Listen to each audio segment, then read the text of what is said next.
Assalamualaikum warahmatullahi wabarakatuh. Kami dari kelompok 8 akan mempresentasikan makalah dengan judul menganalisis menspesifikasikan masalah.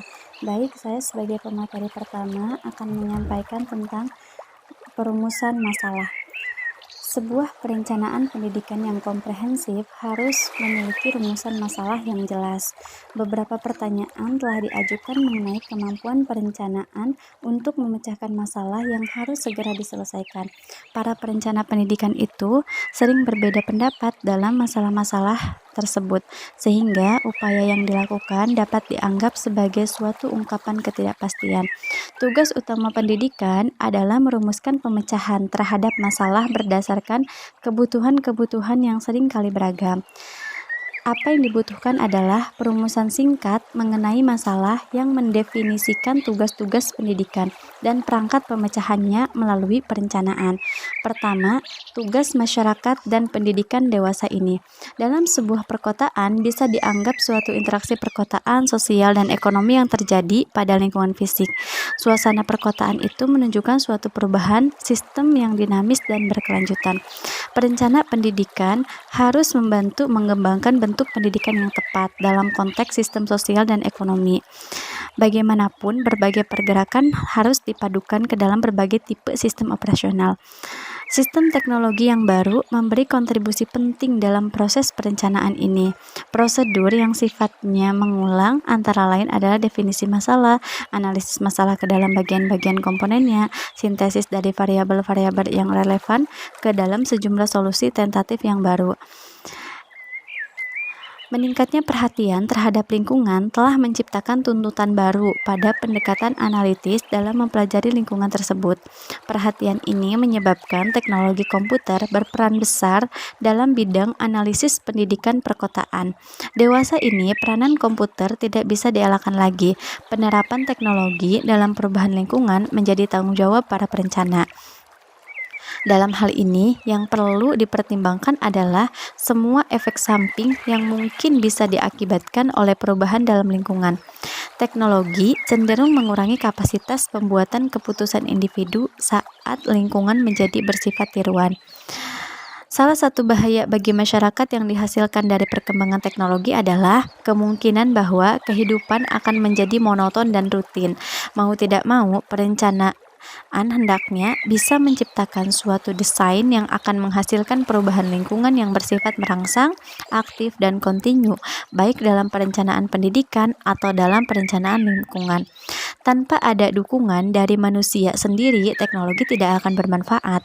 Teknologi melengkapi manusia dengan kemampuan tersendiri yang bisa mengubah lingkungan dan untuk merencanakan lingkungan guna aktivitas di masa depan.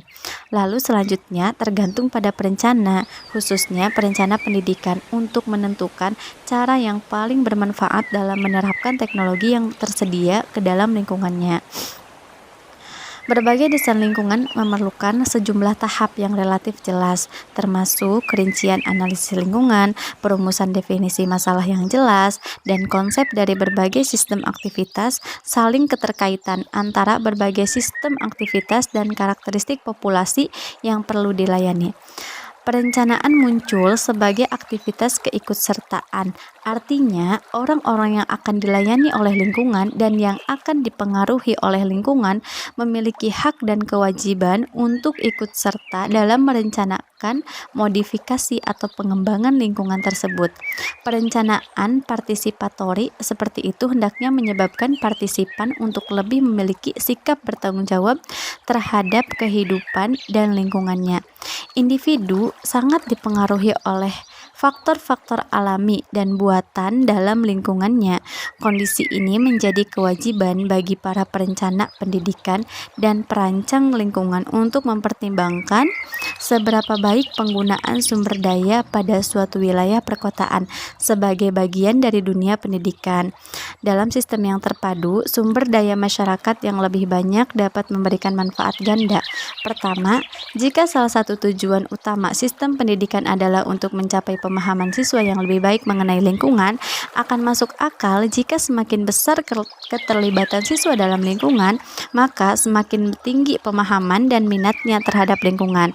Akibatnya, siswa akan terus berupaya meningkatkan lingkungan. Yang kedua, keuntungan bagi siswa dan bagi masyarakat akan menyebabkan siswa mengalami sejumlah lingkungan yang terbuka dengan menciptakan lingkungan yang membangkitkan partisipasi siswa dan yang menekankan relevansi. Sistem pendidikan akan memiliki pengaruh terhadap masyarakat. Mungkin hanya itu yang materi dari saya. Kurang lebihnya saya mohon maaf. Akan dilanjutkan oleh teman saya. Terima kasih. Baik, materi yang selanjutnya yaitu mengenai jenis-jenis perencanaan pendidikan. Perencanaan dalam suatu pengertian merupakan persiapan rancangan tata ruang untuk penyusunan sesuatu yang sifatnya fisik. Dalam pengertian lain, perencanaan dapat berupa perancangan waktu tindakan yang merupakan salah satu bentuk perencanaan program. Perencanaan pendidikan merupakan blueprint untuk pengembangan masa depan.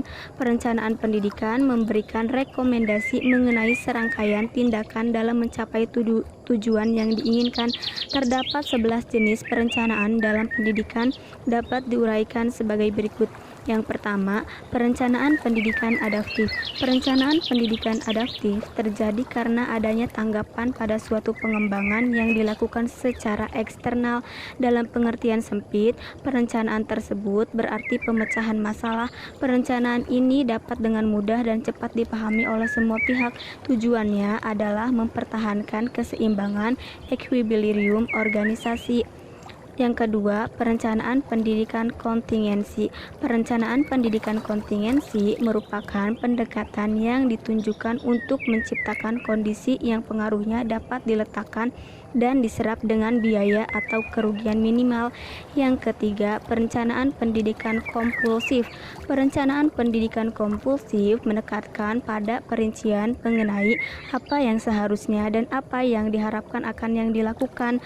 Alat utamanya adalah imbalan, reward jika berhasil, dan hukuman jika tidak berhasil. Yang keempat, perencanaan pendidikan manipulatif.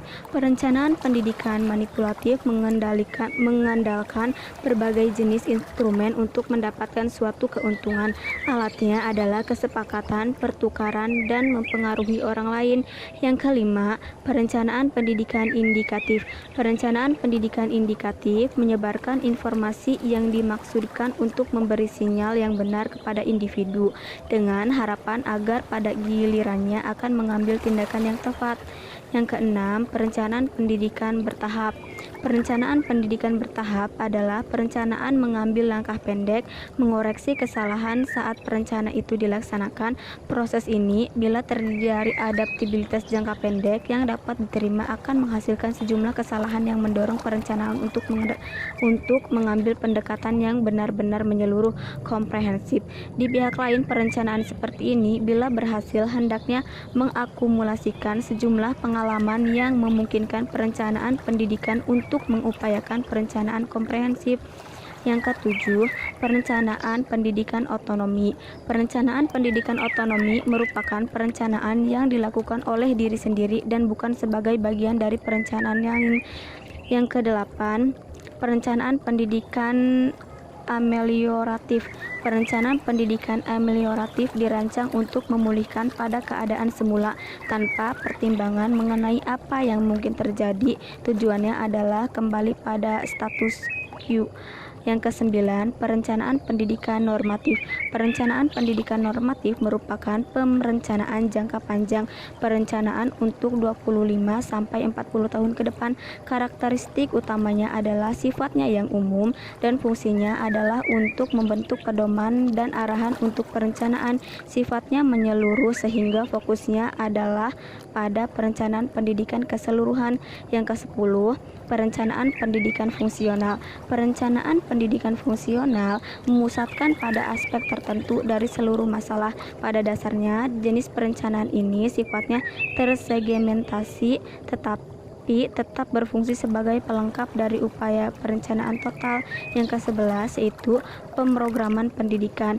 Pemrograman pendidikan menentukan pencapaian target, kebutuhan program, dan kebutuhan sumber daya untuk mencapai tujuan tertentu. Mungkin cukup sekian penjelasan dari saya. Selanjutnya akan dijelaskan oleh rekan saya. Selanjutnya yaitu pelaporan hasil. Penyajian statistik dan pemetaan data diperlukan untuk memahami masalah yang kompleks mengenai penggunaan tanah. Spesifikasi umum untuk penyajian grafik atau statistik antara lain adalah klasifikasi umum seperti wilayah pemukiman dengan suatu skema yang menunjukkan kepadatan tinggi, sedang atau rendah, wilayah perdagangan, jenis-jenis transportasi lokal, pusat dan regional, listrik, telepon, air, komunikasi, dan kelompok industri. Semua ini hendaknya dipadukan untuk membentuk berbagai kelompok yang dapat digolongkan ke dalam klaster yang bisa dipahami. Dalam hal ini digunakan peta rekayasa, topografi dan penerimaan pajak, foto udara, dan berbagai jalan raya, jalan alternatif, batas wilayah, lintasan kereta api, gedung umum dan lokasi utama, sungai dan danau.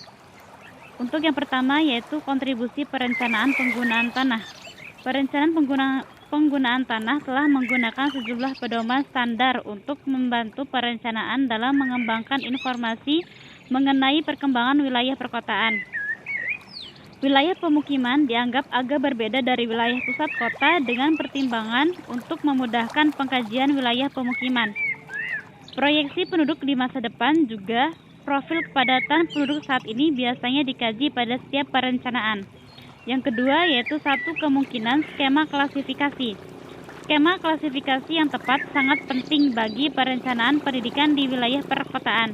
Bukan saja untuk melengkapi informasi mengenai status sekarang, tetapi juga membantu menghasilkan gabungan yang tepat dari berbagai faktor penggunaan tanah.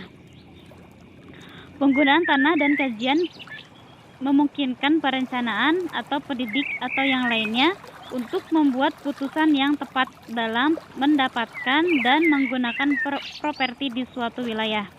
Yang ketiga yaitu suatu model perencanaan kegiatan pendidikan. Budaya dan aktivitas manusia tidak bisa dilepaskan dari penggunaan lahan yang akan direncanakan. Nah, dengan batasan ini, perencanaan menyesuaikan bahan mentah dari lingkungan fisik dan kebutuhan serta sistem aktivitas unsur manusia. Format sistem adalah suatu metode untuk menunjukkan interaksi antara aktivitas, orang yang terlibat, dan bentuk lingkaran.